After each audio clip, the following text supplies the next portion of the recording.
Hi friends, welcome to my channel wonder in cooking ఛానల్కి మీకు స్వాగతం అండి. ఈరోజు రెసిపీ వచ్చి సన్నకార పూస ఫ్రెండ్స్. పిల్లల నుంచి పెద్దవాళ్ళందరికీ ఇష్టమైన ఈ సన్నకార పూసని శనగపిండి వాడకుండా పుట్నాల పప్పుతోనే క్రిస్పీగా ఇంకా టేస్టీగా ఎలా చేసుకోవాలో ఈ రెసిపీలో అయితే చూపించాను. వీడియోని అయితే మీరు ఎక్కడ స్కిప్ చేయకుండా ఫస్ట్ నుంచి లాస్ట్ వరకు చూడండి. మీరు కూడా ఈ రెసిపీని చూసి తప్పకుండా ట్రై చేయండి. మరి ముందుగా మనం ఈ కారపూస చేసుకోవడానికి బియ్యం పిండి తీసుకున్నాను. మీరు ఇంట్లో ఉండే ఏదైనా బౌల్ కానీ లేకపోతే గ్లాస్తోనైనా మెజర్ చేసి తీసుకోండి. నేనైతే ఒక 3 కప్స్ తీసుకున్నానండి బియ్యం పిండిని ఫస్ట్గా జల్లించి తీసుకుందాము.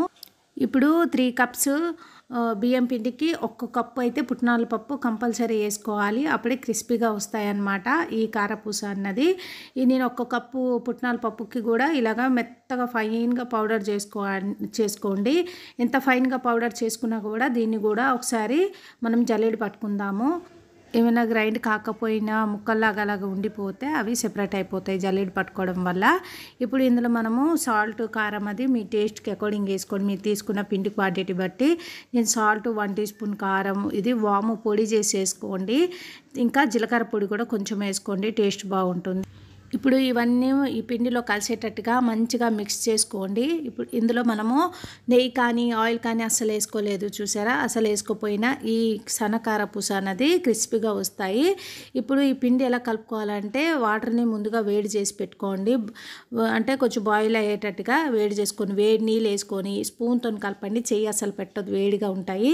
ఈ పిండి అంతా దగ్గరికి ఇలాగా తడిసేటట్టుగా కలుపుకోండి. మరీ ఎక్కువ వేయకుండా తడిసేటట్టుగా కలుపుకొని ఇలాగా తడిపిండి ఎలా ఉంటుంది అలాగా ఒక దగ్గరికి ఒత్తి పెట్టేసి దీని మీద మూత పెట్టేసి ఒక 20 నుంచి అర్ధగంట సేపు పక్కకు పెట్టేయండి. ఈ వేడికి పిండి అంతా నానిపోయి పుట్లాన పప్పు అన్నది వాటర్లో అంటే వేడి నీటిలో కొద్దిగా సాఫ్ట్ అవుతుంది అనమాట. అప్పుడే ఈ కారపూస శనగపిండి లేకపోయినా ఈ పుట్నాల పప్పుతో క్రిస్పీగా వస్తుంది, టేస్టీగా వస్తుంది.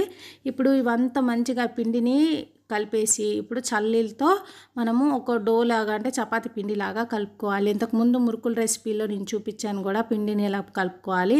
ఈ సన్న కారపూస అన్నది కారపూసకి కొంచెం సాఫ్ట్గానే కలుపుకోవాలి, లేకపోతే ఆ మురుకులు గొట్టం నుంచి అంటే వేసేటప్పుడు ప్రాబ్లం అవుతుంది అనమాట. ఆయిల్లో కూడా విడిపోతాయి. ఇప్పుడు మీ దగ్గర ఎలాంటి మురుకులు గొట్టం ఉన్నా తీసుకోండి. దాంట్లో ఇలాంటి చిన్న హోల్స్ ఉన్న ప్లేట్ ఉంటుంది కదా, అది పెట్టుకోండి.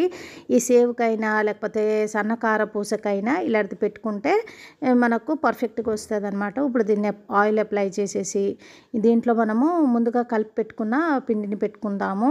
సిలిండర్ షేప్లో చేసుకొని పెట్టుకోవడం. ఇంతకుముందు మన ఛానల్లో చాలా మురుకుల రెసిపీస్ ఉన్నాయి, ఇప్పటి వరకు ఎవరైనా చూడకపోతే చూడొచ్చు.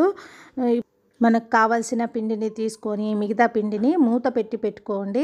అలాగే వదిలేయకుండా గాలి కారిపోతుంది.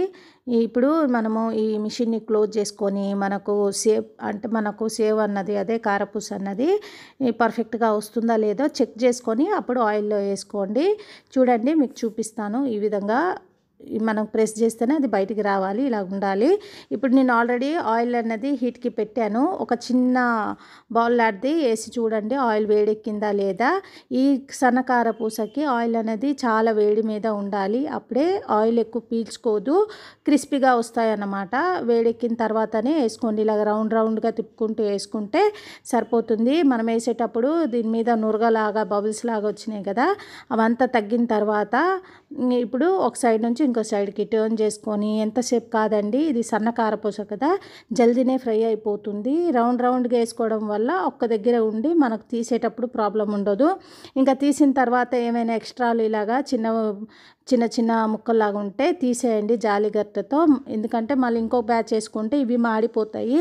ఆయిల్ వేడికి తీసిన తర్వాత ఇంకొక బ్యాచ్ ఇలాగే వేసుకొని అన్నీ ఇలాగే వేసుకొని ఫ్రై చేసుకోండి. ఈ కారం పూసని మీరు ఆయిల్ వేసేటప్పుడు గ్యాస్ ఫ్లేమ్ని సిమ్లో పెట్టుకోండి, లేకపోతే వేడి మీ చేయికి తగులుతుంది.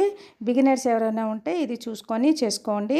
ఒకసారి వేసిన తర్వాత ఫ్లేమ్ని హైలో పెట్టుకొని ఇలా గోల్డెన్ కలర్ వచ్చేటట్టుగా ఫ్రై చేసి తీసుకుంటే మీ కారపూస రెడీ అయిపోతాయి.